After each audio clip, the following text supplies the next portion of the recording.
Sabi sa akin, Guy, yung mga salita mo nakakapagpalakas kay Sara Duterte. Sabi ko, mali yan.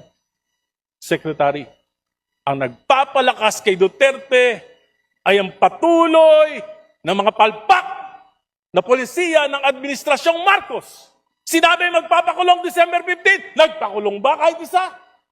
Sinabi ipapasa yung Independent Commission for Infrastructure na mag-iimbestiga. Pinasa ba? Binola lang kami.